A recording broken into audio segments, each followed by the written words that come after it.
This is the Five Stars Podcast. Let me talk to you.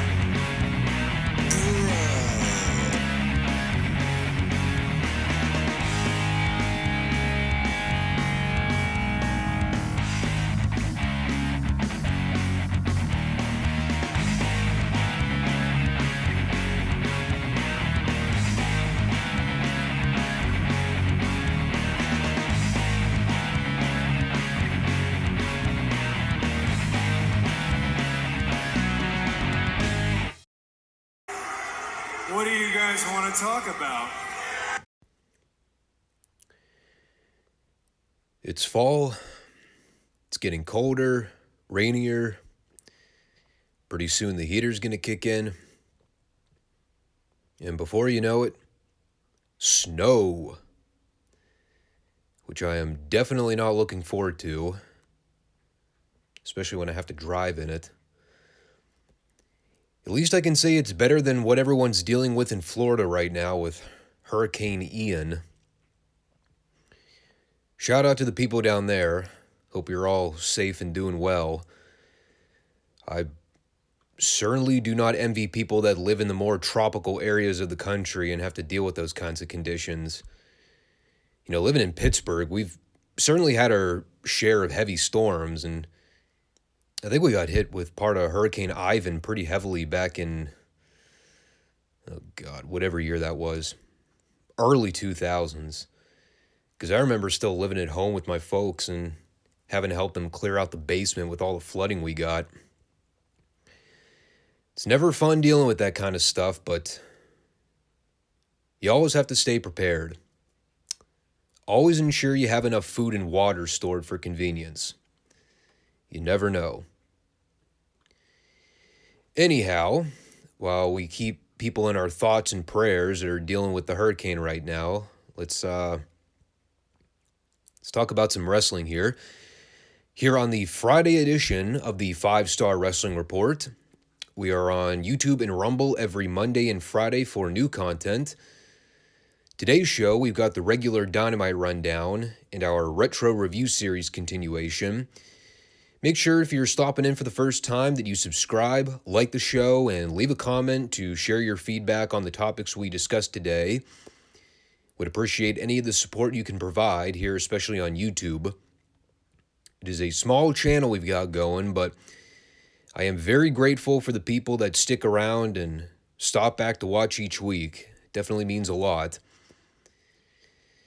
As I've said from the onset of this channel, I'm just someone that likes to talk about wrestling and enjoys coming on here to talk about everything I love and hate about the product, past, present, and future. You may not like everything I say, you may not agree with it, but I just give it to you straight. I don't waste time beating around the bush. If I like something, I'll let you know. And if something sucks, I'll be the first to jump on it. We've always got plenty of the grab bag material when it comes to AEW most weeks. And on that very subject, Dynamite. How about that Dynamite? It was a show. Wasn't great. Wasn't awful. It existed. Although Excalibur did try and sell us that it is a new era for AEW.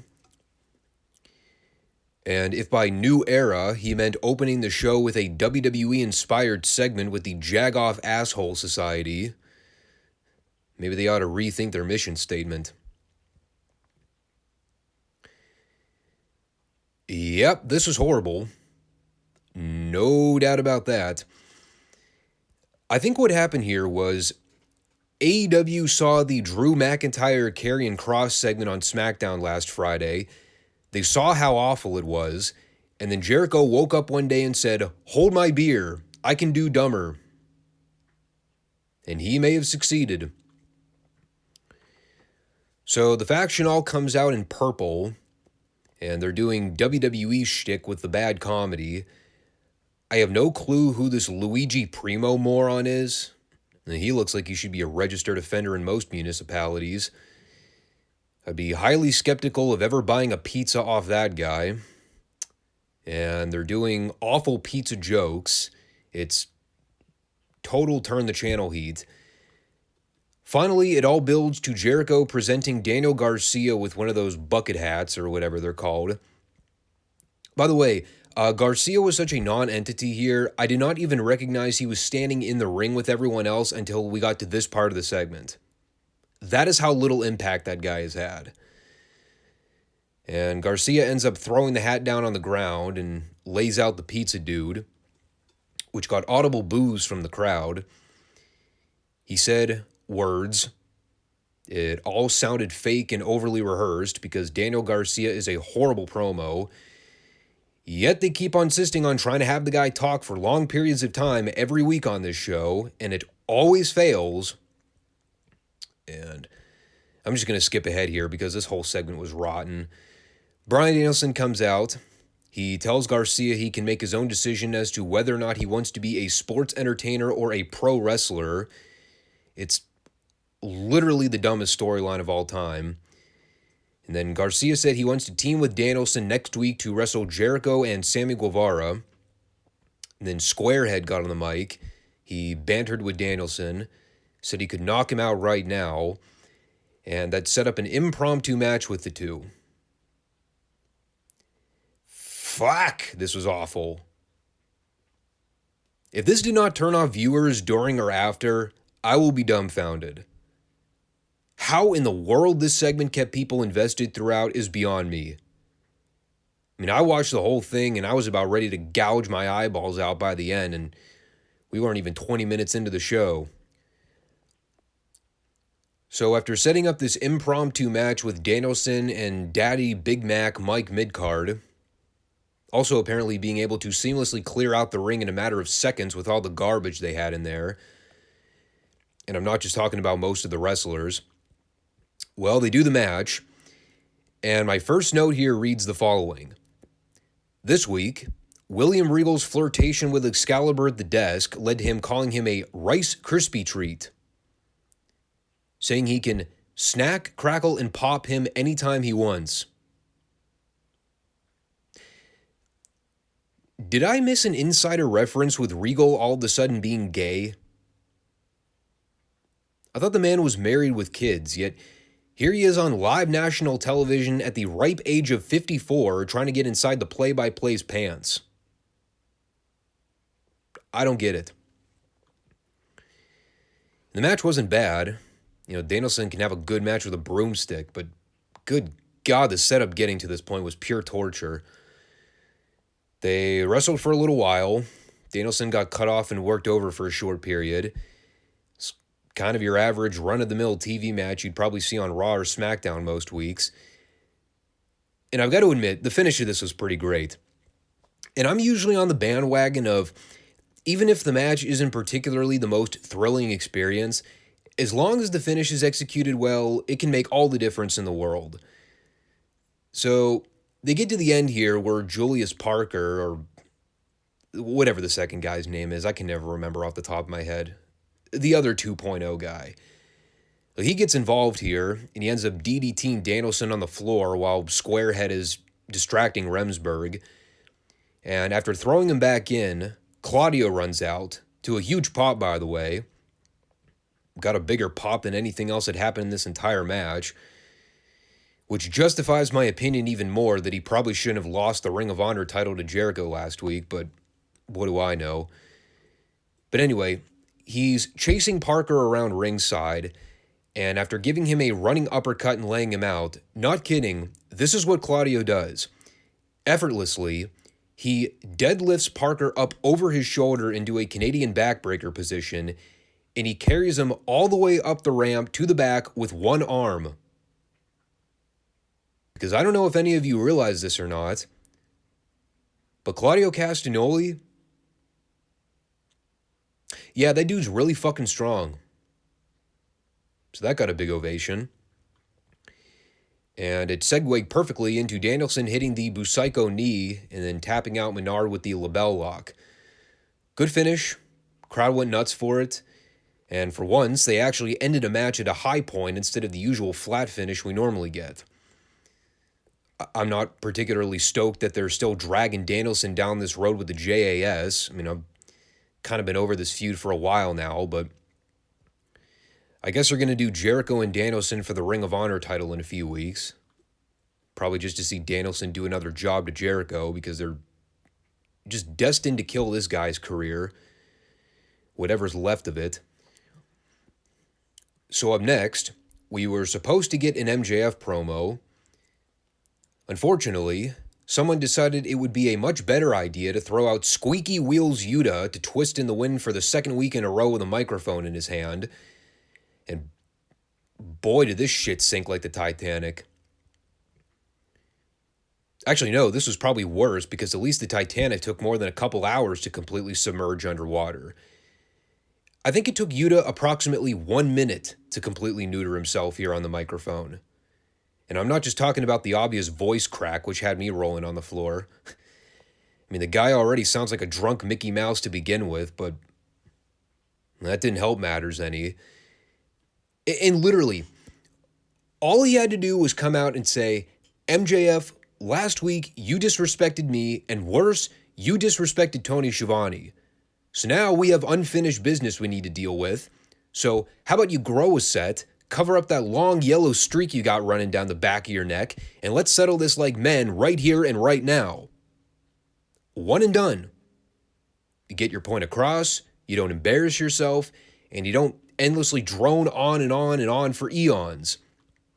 But instead, they sent Yuta out there to talk and talk and talk and talk and talk. And with each passing line, you could just feel the energy and the life getting sucked out of the room.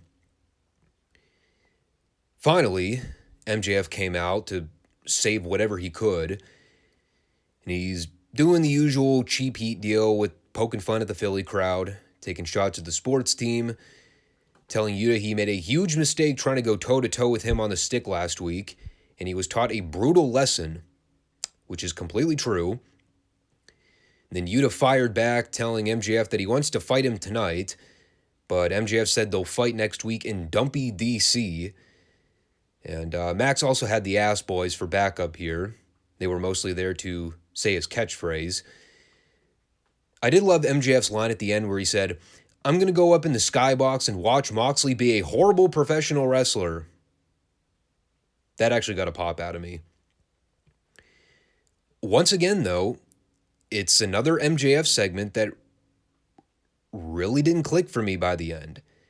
Now, granted, it doesn't help he's feuding with a black hole of charisma and Wheeler fucking Yuta, but even the promo material he had this week,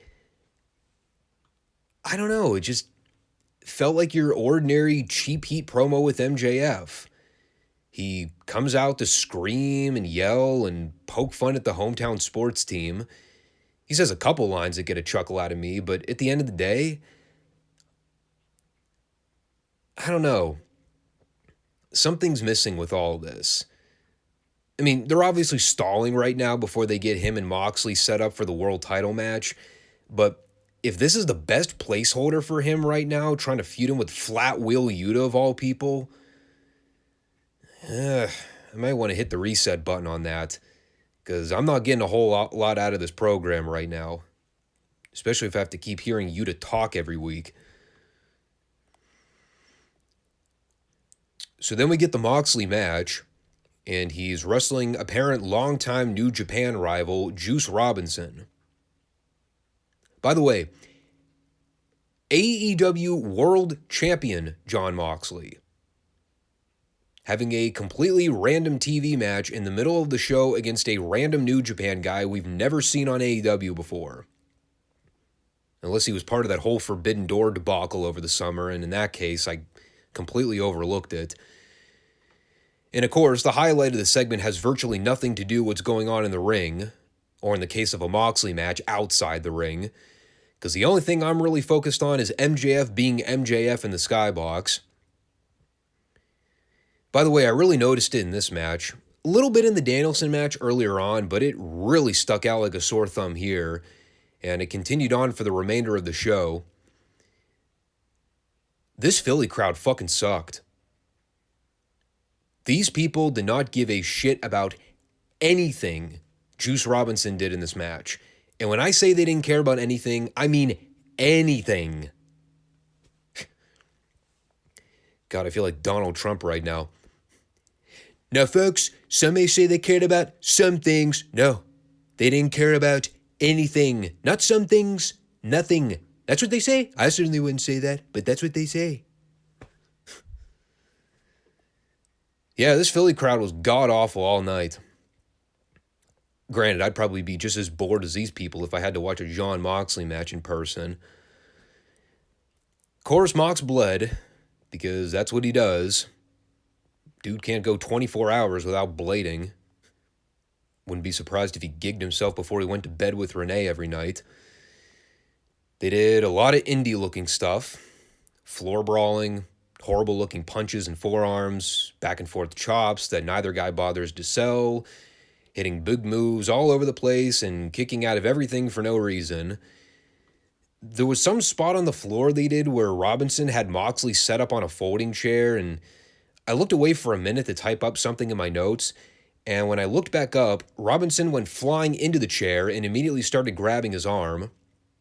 So I don't know what the hell he did, but whatever it was, it looked stupid. So I kind of gave up on this match after the goofy chair spot. I had it on in the background while I was doing other stuff, but I wasn't really paying attention. Moxley won with a random Juji Gatami. In fact, it was so random, I actually had to rewind it to figure out how it was set up because there was no build to it at all. They were just doing stuff in the ring at one point, and then the next thing I know, the ref is calling for the bell. And of course, after the match, out comes the fake cowboy in his wife's outfit to confront Moxley. I guess the butterfly jeans weren't exploitive enough, so now he's sporting rose-inspired jeans and pink t-shirts. Skin tight, by the way. If I really had the energy, I'd probably rant a little more about the idea of Adam Page even showing his face on TV right now, much less being featured in the world title picture, especially with all the CM Punk Elite drama going on, which he is partially to blame for. I know we like to try and memory hole all that, but he's still a big instigator with all this crap, and he has been since the beginning. Let's not forget about that. But apparently he's being rewarded for it by being featured in the world title scene, so whatever. So he and Mox had a stare down, and while MJF cut them off in the skybox with trying to cut a promo, Wheeler Yuta showed up from behind and attacked him, and they had a little brawl for a minute before security ran in to break them up. So that was that. Then we had this women's segment. And by that, I mean we eventually got to the scheduled Toni Storm-Serena Deeb title match. But before that, we had this rather odd promo segment with Saraya. Obviously, she just debuted last week, so, she still gets a moderately decent pop for her entrance here. And she comes down to talk about the fact that she's back, but she's been gone for a while, so she might be a bit rusty, and boy, was that ever a prelude to what was about to come. She talks about being the real face of the revolution in women's wrestling, and now she's here in AEW to initiate the same change she made in WWE, and she's kind of losing her train of thought at this point. She's getting the time cues to wrap it up and take it home, but says she's not leaving until she's ready. So she calls out all the ladies to the ring. And apparently all the ladies in AEW's current female division consist of Toni Storm, Athena, and 3 other girls whose names I could not decipher because I don't think I've ever seen them before in my entire life. And if I have, they've been so inconsequential that I couldn't even pinpoint their faces. And I really had no idea what was going on here, whether this was some kind of faction assembly or if Saraya was trying to prove a point with these girls. All I know is Britt Baker finally comes out with her squad to interrupt. And if there's one thing that Saraya did not need at this stage, it was to be exposed on the microphone by Britt Baker. And unfortunately, that is pretty much what happened here. She's telling Saraya that she's such a groundbreaker in AEW that nobody even knows how to pronounce her name. Says that she's put her blood, sweat, tears, and neck on the line for AEW. And unlike Saraya, Britt's neck is actually held up. And, Britt's pretty much wiping the floor with all the baby faces in the ring. And, well, I know Saraya has not been active for quite a while in the business, so to say she was off her game here is probably being kind about it. But her comeback line, after all these insults and all these jests she's getting thrown at her, is to inform everyone that Britt's name rhymes with shit. And with the exception of Taz, who audibly spat into his headset, everyone else kind of responded by going, huh? Even Saraya was kind of looking around like, Christ almighty, did I just say that? And at this point, these girls are desperately grasping at straws, trying to come up with anything to talk about. They're basically killing time at this point. And finally, Saraya's go-home line at the end was saying that she talked with Tony Khan before she came out, and they decided to make this title match with Tony and Serena a lumberjack match. Because apparently Saraya also was born with the gift of foresight to where she subconsciously knew that Britt Baker would be coming out with 4 other girls, one of whom randomly appeared to be Penelope Ford for Christ knows what reason, and she was able to predict this beforehand so that she could actively go to Tony Khan and Gorilla and ask for this women's match to be a lumberjack match. All right, sure. We'll roll with it. At least in this circumstance, I can make the argument the heels had the advantage because Saraya still has a bum neck. Although when 2 of the heel lumberjacks in this case are Penelope Ford and Reba, I mean, how much of an advantage is that really? The match wasn't bad. I watched it. Obviously, Serena's a great worker. Toni Storm is... nah. I still don't get what the hype is on Toni. I've seen several of her AEW matches now, and I really have not been all that impressed with anything I've seen from her. Maybe she was great in Japan, but so far I have not been feeling her AEW run. And keep in mind, she is the interim world champion of this division right now. Once again, though, the crowd sat on their hands through most of it. Not that fans are usually ever excited to see girls' matches on this show anyway. It also went way too fucking long, which is par for the course with most AEW matches. Saraya did commentary, so she wasn't even an active part of the match, which is already giving me bad vibes as to what her role is going to end up being in AEW. But Tony ended up going over after planting Serena with a stuffed pile driver from the middle rope. Not really sure if I need to be seeing people take that move, especially the girls, but whatever. Again, though, I don't want to be a skeptic about the whole Saraya thing, but I've got to be honest as a viewer watching at home. As someone that normally doesn't buy into any of the BS that AEW tries to sell us on when it comes to people breaking grounds in this company, because most of them don't, let's be honest, can someone explain to me how Saraya is going to initiate change in AEW by sitting at the commentary desk every week? Unless she's going to get physical and work a program with the girls at some point, I'm having a hard time buying the change aspect of things.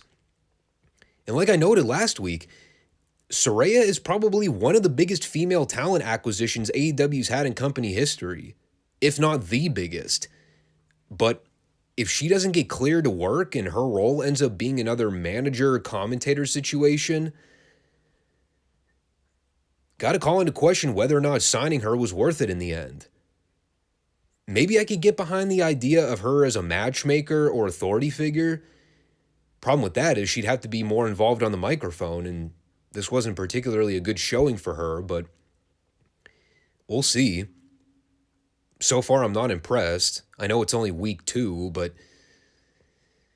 I mean, after the impact she made last week, this was not particularly good follow-up.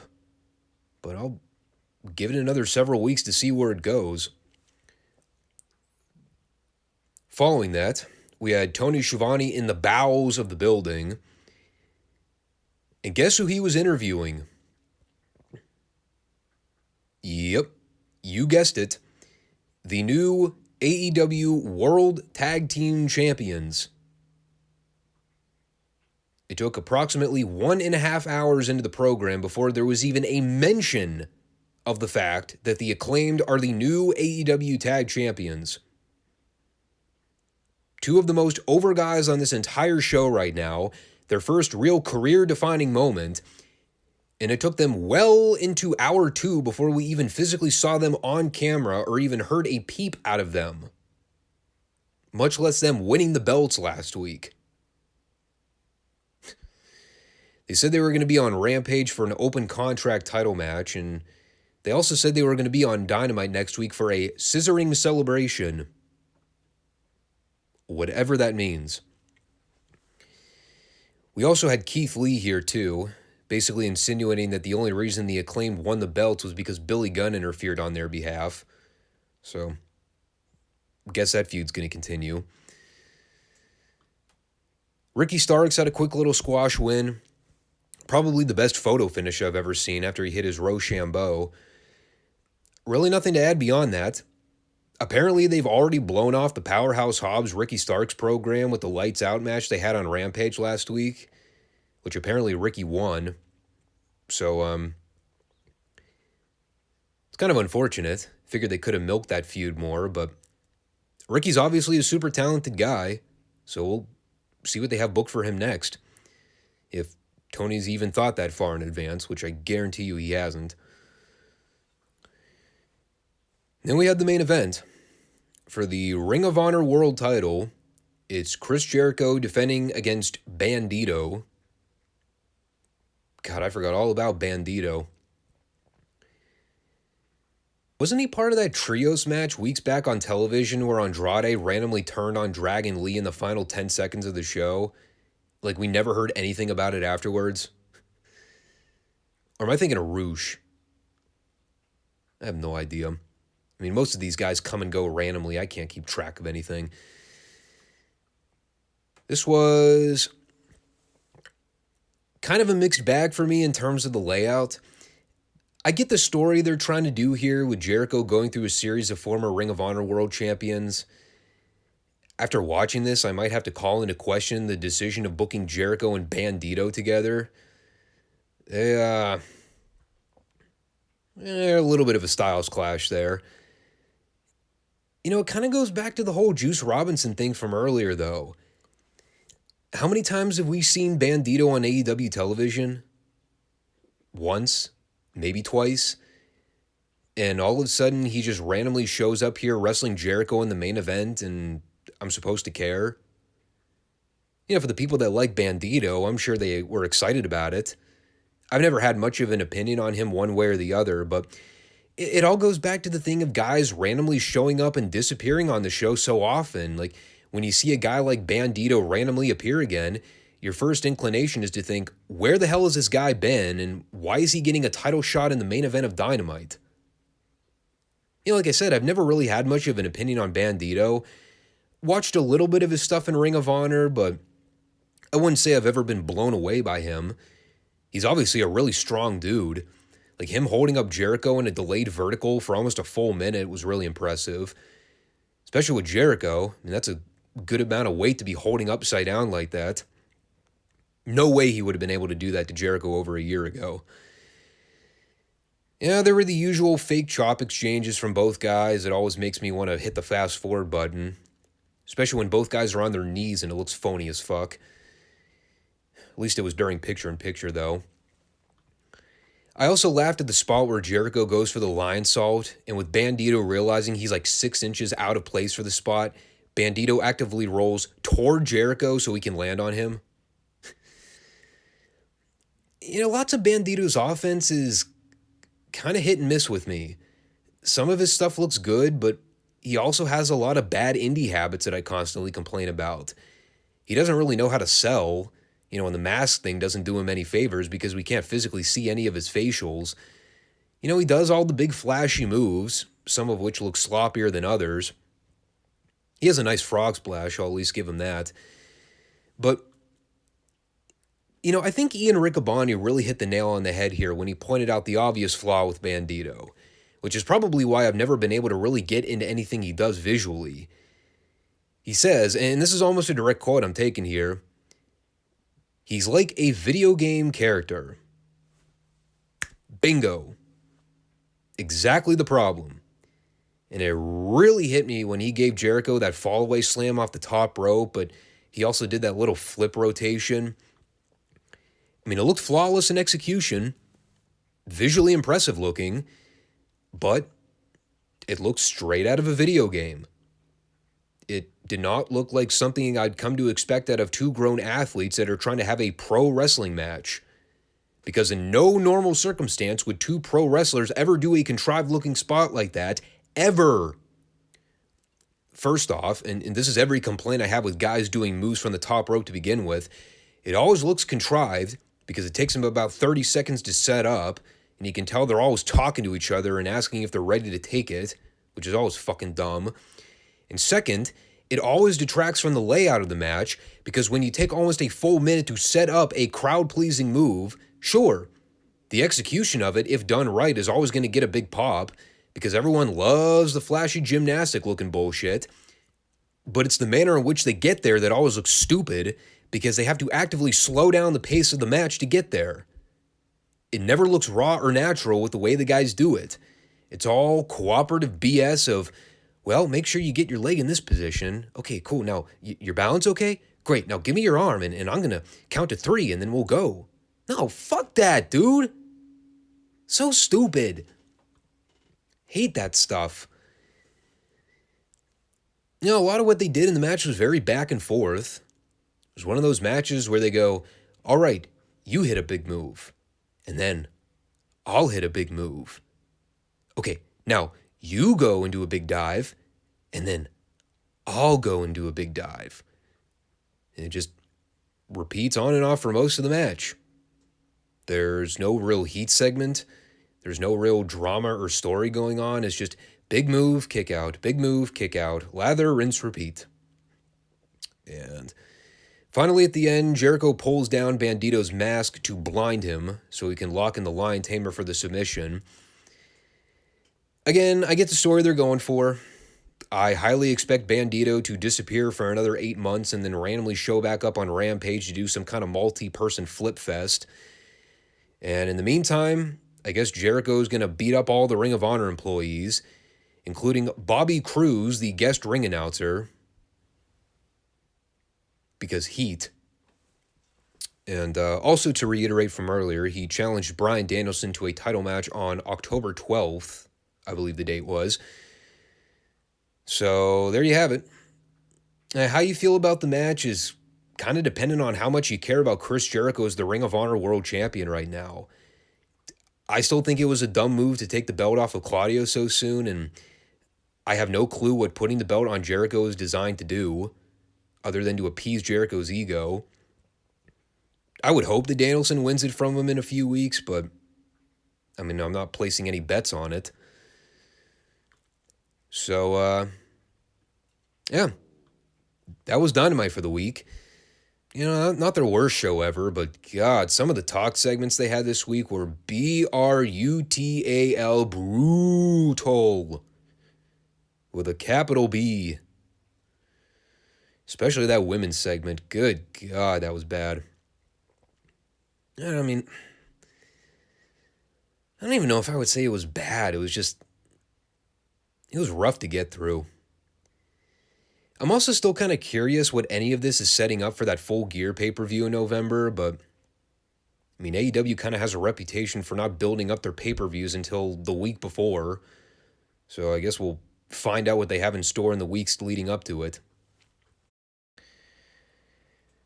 And our cold open for this week, maybe both the best and the most random thing we've seen on the TBS Superstation. It is a 30-second clip of a Wahoo McDaniel-Tully Blanchard match from NWA Pro, wherein the entirety of the video is Wahoo chopping Tully from pillar to post, and Tully bumping around like a ping pong ball. It was fun. Completely random, but fun.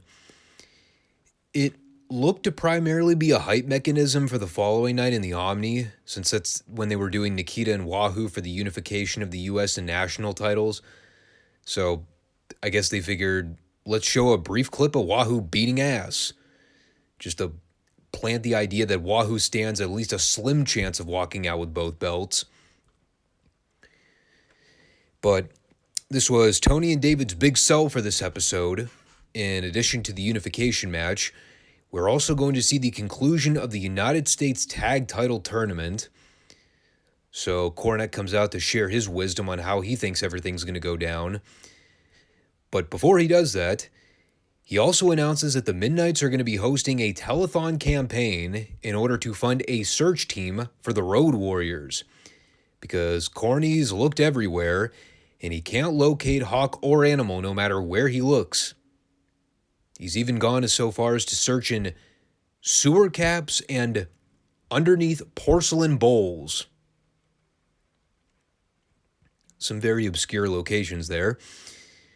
But the bottom line is the Midnights are responsible for putting the Legion of Doom on the shelf. That led to Dennis Condrey throwing in some dialogue here. Really didn't have a whole lot to say, other than to inform everyone that the Midnights have been keeking out since day one, and they're going to keep keeking until they can't keek no more.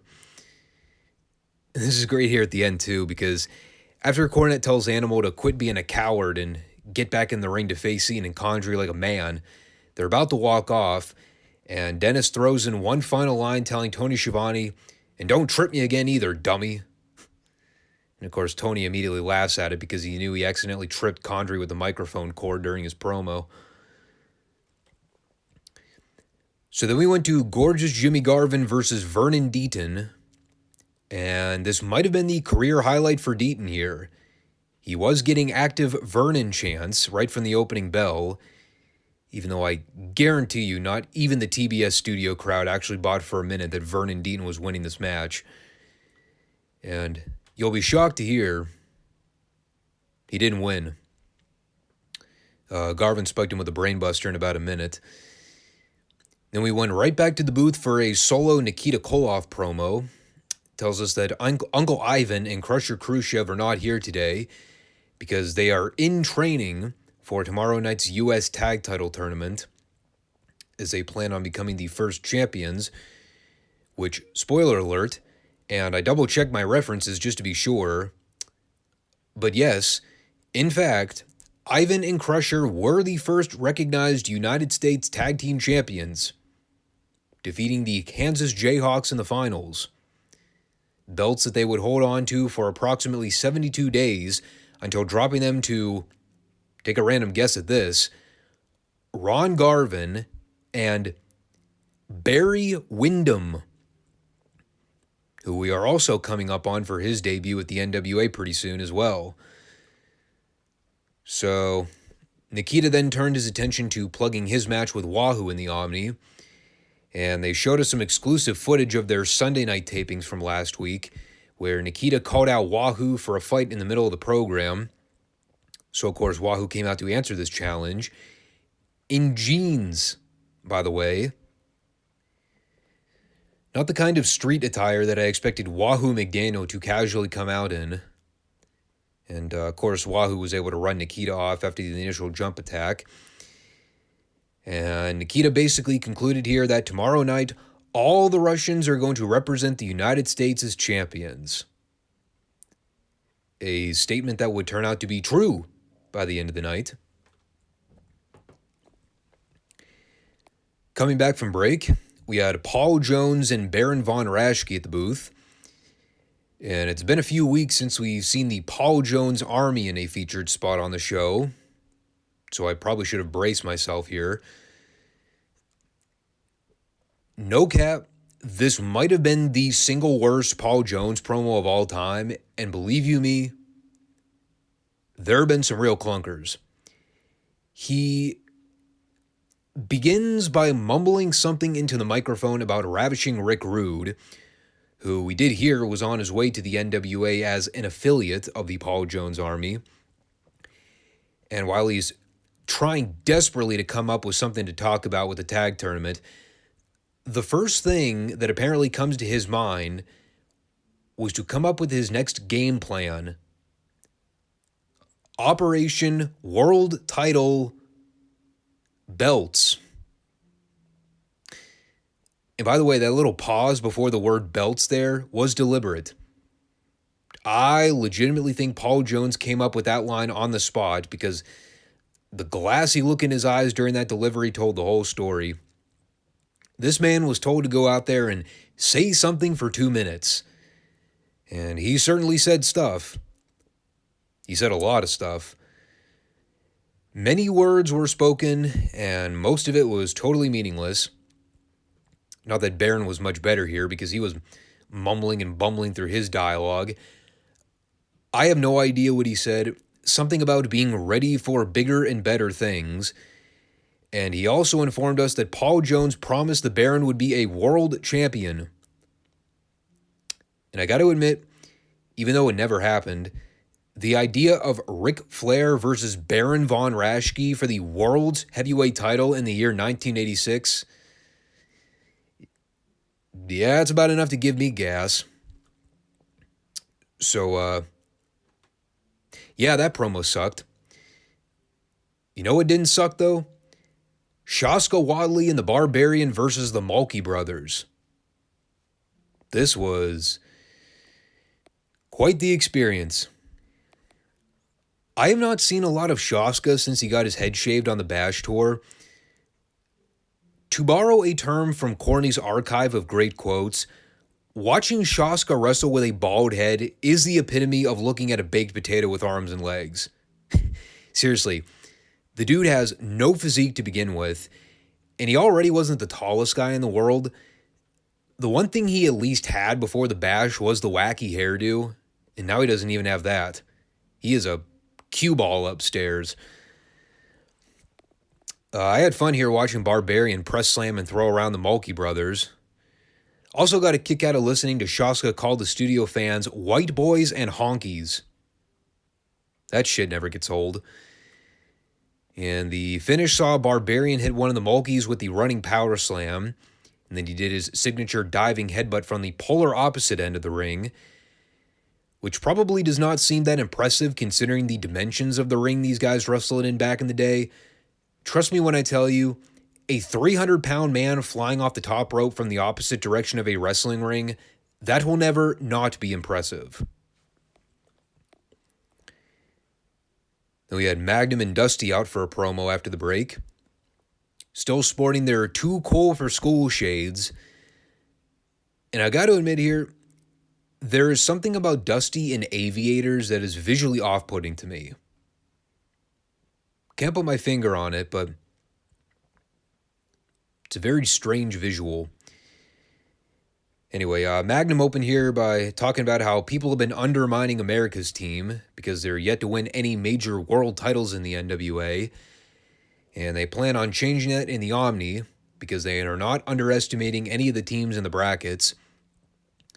Then you have Dusty saying that limousines will be lining up and jets will be flying in to the Omni to witness a great night. Saying that people are going to be traveling all from across the globe to see America's team come out on top, be it Dusty and Magnum winning the U.S. tag titles or Captain Redneck beating Ric Flair to become the new World Heavyweight Champion. And I believe this was the first point in the show where they even drew attention to the fact that Flair is defending the belt against Murdoch. Obviously, we've heard Murdoch cut promos about it in recent weeks, but the two main selling points for the Omni show are either centered around the U.S. tag title tournament or Wahoo versus Nikita in the unification match for the U.S. and national titles. And funny enough, Flair versus Murdoch, just kind of a match on the card. Then we went to the Raging Bull and Hector Guerrero versus Tony Zane and the Golden Terror. And, of course, the first thing I snidely remarked here, if anyone can tell me the last time we saw Hector Guerrero on World Championship Wrestling without looking it up, I will give you $500. We've covered these sporadic appearances from Manny Fernandez on and off throughout the summer, but I can probably count on one hand the amount of times I've seen Hector on this very program. Sucks, too, because it was a fun match. We always joke about the bodily bruises on Tony Zane. Seems like every week on this show he's got scarring and bruising on some other random part of his body that was not there the week prior. This week, and I have no clue how this is even humanly possible, but underneath his left arm, right around the tricep area, I guess, there were about 5 or 6 small little purple bruises or welts. I have no idea what the hell this guy had done to him, but whatever it was, it did not look particularly enjoyable. There was a spot during this match where Manny got a hot tag from Hector, and I'm not sure what he yelled when he came into the ring, but it sounded like he said, "Georgia Tech." Your guess is as good as mine on that one. There was a guy in the front row with a team jersey on, though, so maybe Manny caught something out of the corner of his eye. No idea. This was definitely where the fans were most rowdy, though. They were super into this Raging Bull Hector Guerrero tag team.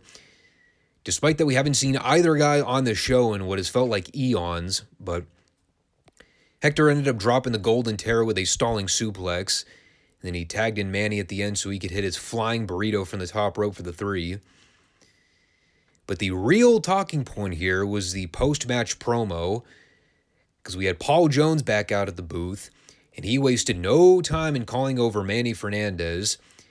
And if you actually remember, not that they ever followed up with this well after they first introduced it, but going way back in the time machine here, Paul Jones had offered Manny a spot in the Army for a large sum of money, and I guess at the time, the Raging Bull was not having any of it because he was still paired with Jimmy Valiant. So he basically tells Jones here that he's still good friends with Handsome Jimmy, and while Paul Jones may have been able to buy his Army, you can't put a price on the Bull. So his answer is still no. And Paul Jones basically concludes here by saying his patience is running thin with the Bull. To which I said, what patience is there left to have? The dude flat out told you to basically go pound sand on multiple occasions. I feel like this conversation has long since reached a breaking point. By the way, put a post-it note on this topic for a later date because there's more to come. Then we came back with a Nikita Koloff Bill Tab squash. They went about 2 minutes. Tab got a very brief flurry of offense in the corner with trying to take over Nikita. And then Nikita won with a very sloppy-looking Russian sickle. Following that, we had Dick Murdoch out for a promo in his AutoZone gear, apparently. And this was another great heel teaser here because the entire promo was centered around Murdoch essentially calling out Dusty's promo from earlier on. Because keep in mind, Ron Garvin and Dick Murdoch are also part of that U.S. Tag Title tournament. And there is a chance they might square up against Dusty and Magnum at some point.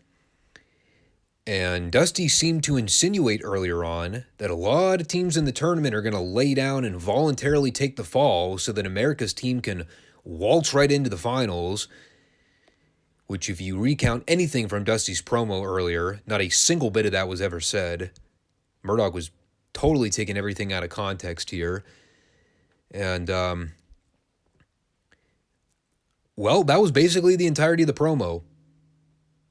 That and him completely blanking on everybody else that was competing in the tournament. But boy, is it ever apparent that dude's turning heel soon. Now, his last handful of promos have had the words condescending douchebag written all over them.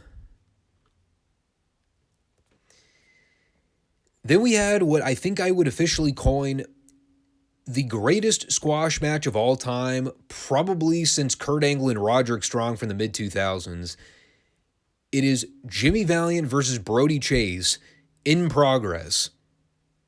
Now, it was still every Jimmy Valiant match you've ever seen, including the signature spot of fucking up the pronunciation of Tony's last name. There's a deal where he goes to drive the thumb into Brody's throat, and Valiant goes, "This one's for Grandma Shavante."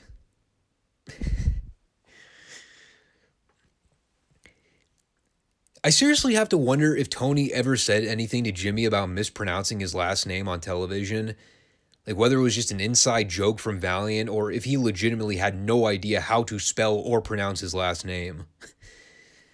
It's almost as good as Chris Jericho calling him Schiavone.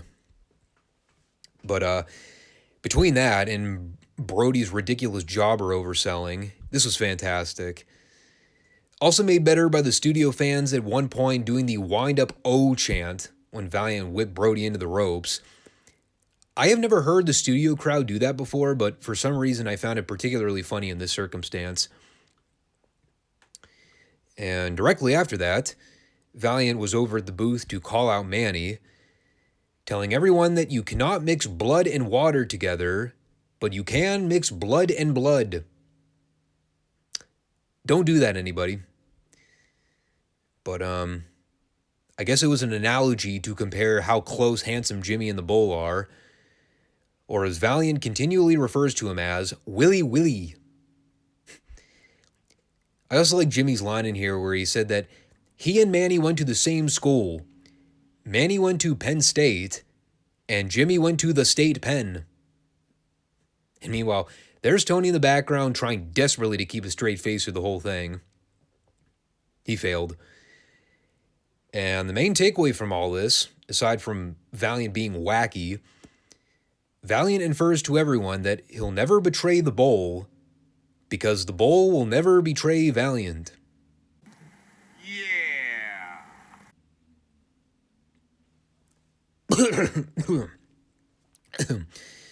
Sorry, I just clearing up some phlegm.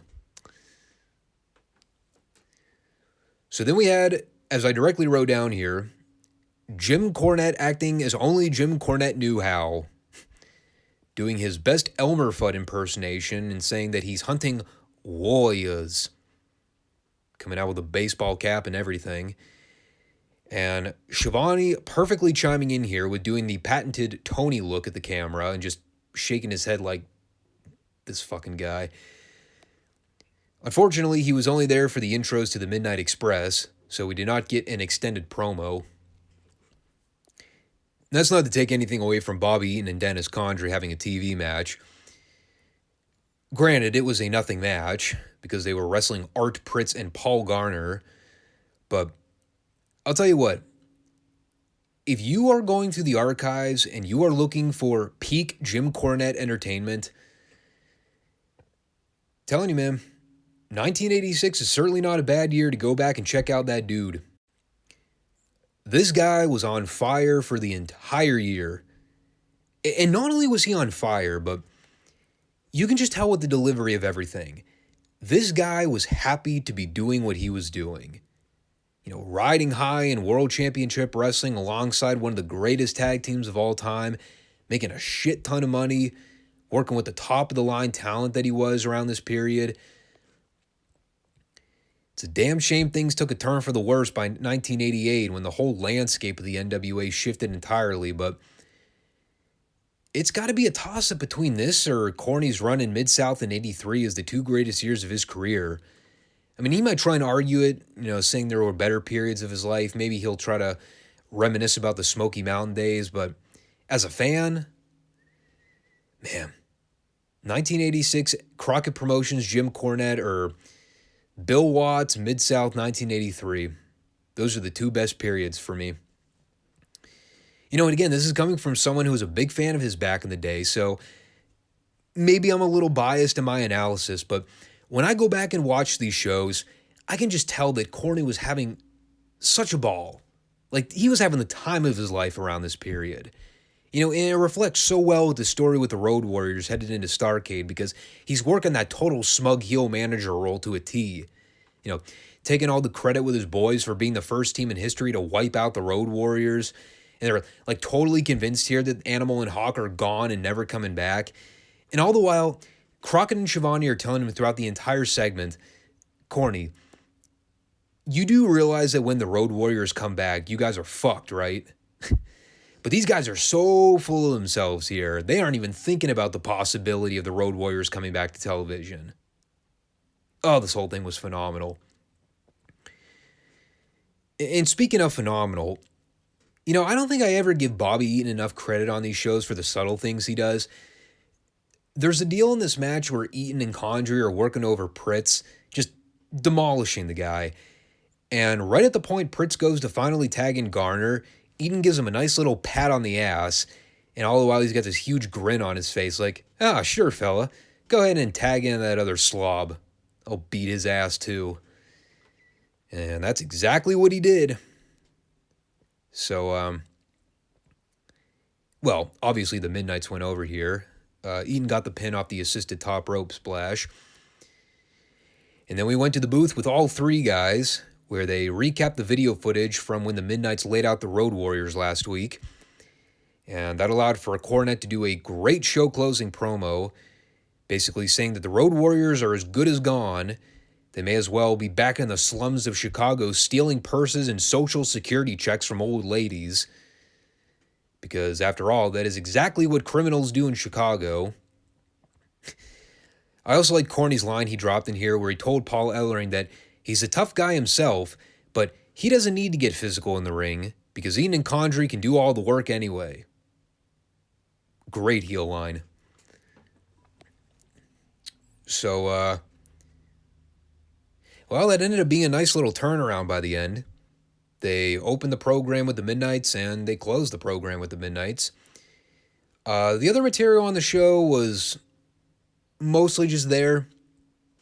For the record, and I don't know if anyone else picked up on this or not, but they went through an entire taping here without any appearances from the Four Horsemen.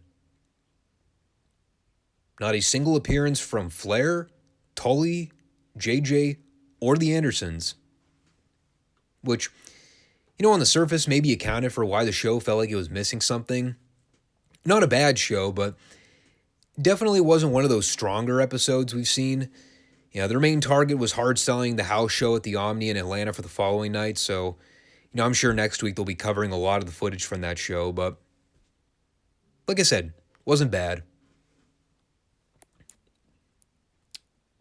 That took us right here to World Class Championship Wrestling, October 1st, 1983.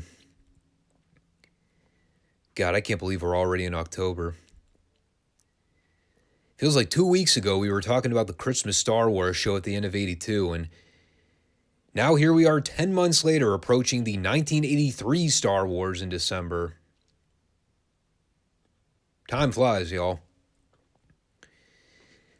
So, as per tradition on these retro reviews, and I say tradition to try and make it sound more flavorful than it really is, but nah. Normally when we have segments on the program dedicated to showing replays of previous matches or angles that we've already reviewed, I figure it's not going back, or it's not worth going back to review them again, you know, especially when you can just go back in the archives and listen to me discuss them. They actually kind of divided the show in half this week. For the first half of the program, it was mostly recap or highlight material from previous top storylines. And then there was the second half from the reunion, or I'm sorry, not the reunion arena, the Sportatorium, where they focused on the ring action. The opening portion of the TV show this week was spent recapping the Harley Race Kevin Von Erich World Title match from the Star Wars event in June. And if you'll recall, that was the show where initially they were building for the scheduled match with Flair versus Kevin Von Erich, but for whatever reason, there was a last-minute title switch where Harley ended up winning the belt, so the substitution match was Harley and Kevin for the belt instead, and it was still a great match. You know, I highly recommend you go out of your way to check it out. It's on YouTube if you actually want to watch the match in full. For reference, if you want to hear my review of it, you can go back in the channel and look at the Midsummer World Class episodes we've reviewed. This one was taped on June 10th, So the review for that match would probably be one of the mid to late June reviews. Might be the final Friday podcast we did for the month of June. Probably should have gone out of my way to link that in the description, but, well, yeah, laziness. So to save time here, I'll just go ahead and move on to the next segment of the show real quick, which was another recap segment, by the way. Oh, and by the way, just to touch on one thing here from the Harley-Kevin match. If you do go out of your way to watch it, it is one of the best archetypal main event style matches you'll ever come across. You know, especially when you're watching Kevin sell the shoulder injury. Like, you do not see babyface selling like that in the business today, and it's a damn shame. You know, the whole David run-in at the end, it's still a great piece of business, too. You know, attacking Harley for the DQ on behalf of his brother and telling him that he wants his shot at the world title, and if he can't win, he'll quit wrestling. That is how confident he is he can beat Harley. So at this point, Bill Mercer informed us that fans had sent in multiple requests to recount the David Von Erich Jimmy Garvin valet segment from David's Ranch in Dallas.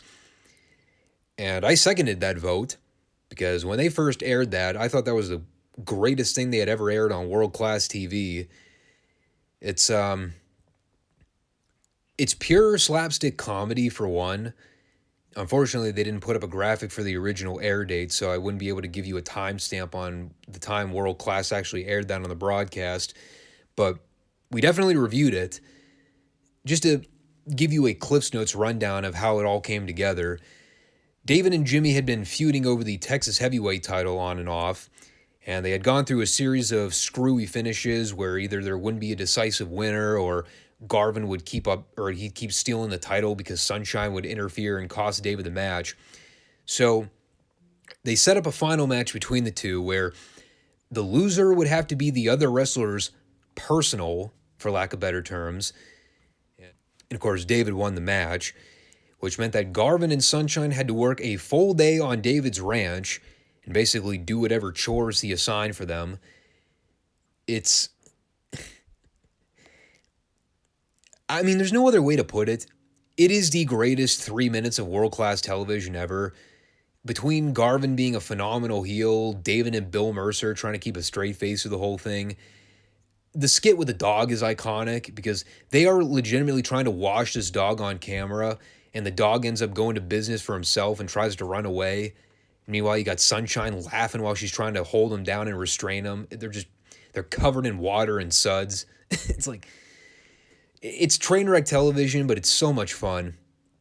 Oh, and the fucking thing with the hay bales, with Garvin picking up the hail of bay over his shoulder and carrying it across the field, and then Sunshine's trying to drag one behind him, but of course, she can't pick it up because it weighs more than she does. I'm telling you, I talked about this at the time. This is the kind of comedy in wrestling that you can get away with because it actually serves a purpose, where something can be over the top and hokey, but it still serves an actual storyline purpose. And it doesn't expose the business and make everyone look horrible for having participated in it. There already aren't a lot of guys in the business that can pull that off to begin with, but for the boys in today's business that want a reference of how to do comedy correctly, watch this segment. Or better yet, just go watch Gorgeous Jim Garvin. Anything he ever did. So at this point, we went to the Sportatorium for the ring action portion of the show. It is Johnny Mantell versus Bill Radke, which was not as entertaining as the David Jimmy Ranch segment or the Harley Kevin World Title replay. It was a very short match. Apparently, Radke had adopted the moniker of the Cowboy since we have last seen him on television. Although I think a more apropos nickname would be the one that Mercer gave to him here in the opening minutes of the match, where he called him a moose. By the way, why he referred to himself as the Cowboy when he had nothing pertaining to actual cowboy gear, I have no clue. Hangman Page is a horrible fake cowboy, but at least he has the hangman's rope and the cowboy boots. Bill Radke looked like every fat WWF 1980s job guy. Anyhow, they wrestled for approximately 2 minutes, and Mantell went over after reversing an Irish whip and hitting Racky with the Russian leg sweep. I had literally nothing else to note about it aside from the finishing sequence. Then we came back and went straight into the Mongol versus David Von Erich, which probably sounds very unappealing on paper. It was perfectly fine. The first thing I actually wrote down here was Bill Mercer's discussion on an upcoming story development with Sunshine and Jimmy Garvin. He was explaining here that Garvin will soon be bringing in a personal assistant to work for Sunshine, seeing as how she's getting a lot busier on the business end of things working for Jimmy. And, well, if you know your world-class history, you know what this is ultimately setting up. But if you've been following along in the world-class reviews we've done, the one thing I have noted a few weeks back about Gorgeous Jimmy is that he's been taking a lot of falls lately. And while that certainly hasn't been due to Sunshine's interference directly, you can start to see a shift in the direction they're going with Jimmy's valets. He's obviously plotting something very devious. So, keep that in the back of your mind for the coming weeks. Anyway, the match was alright. Keep in mind we're grading on a Mongol curve, but David pretty much dominated a good portion of the match anyway. Mongol got a little bit of heat toward the end, but David pretty much stayed on the attack for the majority of it. And the finish saw David lock in the claw hold on Mongol coming off the ropes.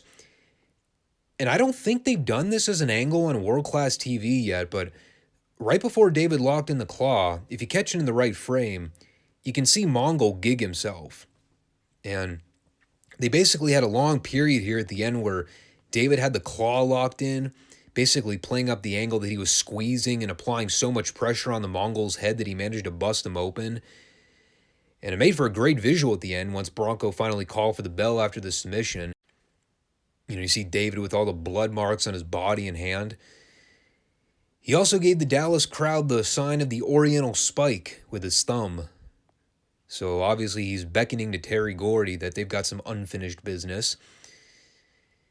And then they shot this funny little post-match deal with Skandar Akbar getting on the microphone and saying that the referee's decision was, and I quote, incorrect. Because as per the rules of Devastation Incorporated and their contracts, nobody is allowed to submit under Akbar's jurisdiction unless he calls for it. Therefore, the match is a no decision.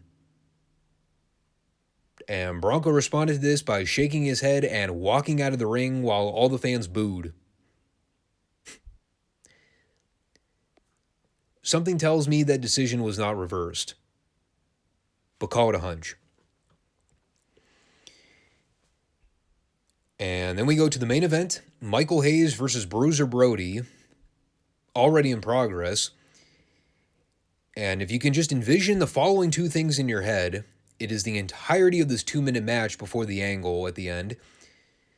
Michael Hayes selling and bumping around like a crash dummy, and Bruiser Brody no-selling and beating the ever-loving shit out of Hayes. That was the entire first part of the segment before the Terry Gordy run-in. But obviously the Terry thing was the more important takeaway here. So it starts with Hayes and Gordy jumping Brody 2-on-1, and babyfaces eventually start filing out from the back to try and make the save. Hayes and Gordy end up thwarting a couple of their attempts.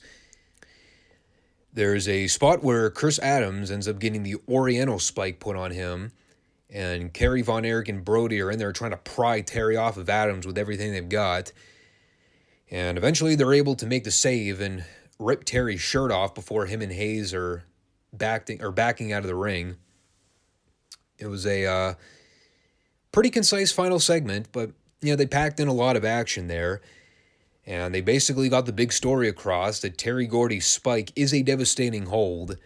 And it doesn't matter what size you are, whether you're Bruiser Brody or Chris Adams, if Terry gets that spike on you, you're fucked, son.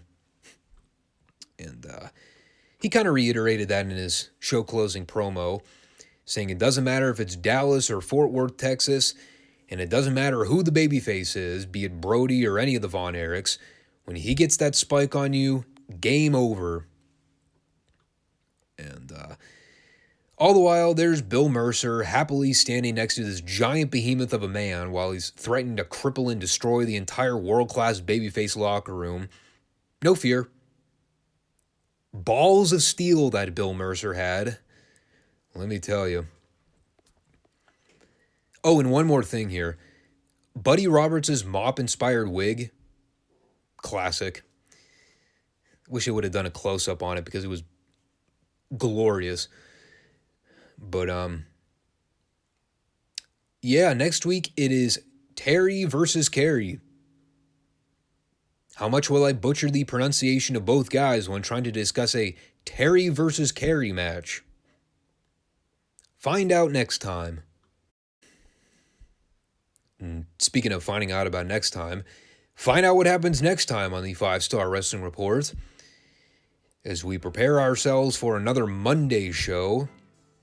We'll be running down the next WWF Retro Raw episode, and we'll also be covering the next installment of SmackDown. God, can we only hope for anything better than the crap sandwich they dealt us this past Friday night? Please, for the love of God, WWE, no more fireball angles. I beg of you. You could do anything else on that show, but fireball angles, let's not go there again. For the sake of all our sanity. Anyhow, as we close out here, again, make sure to subscribe, comment, and like the show. Thanks for stopping in. Catch you on the flip side. Take care. Peace.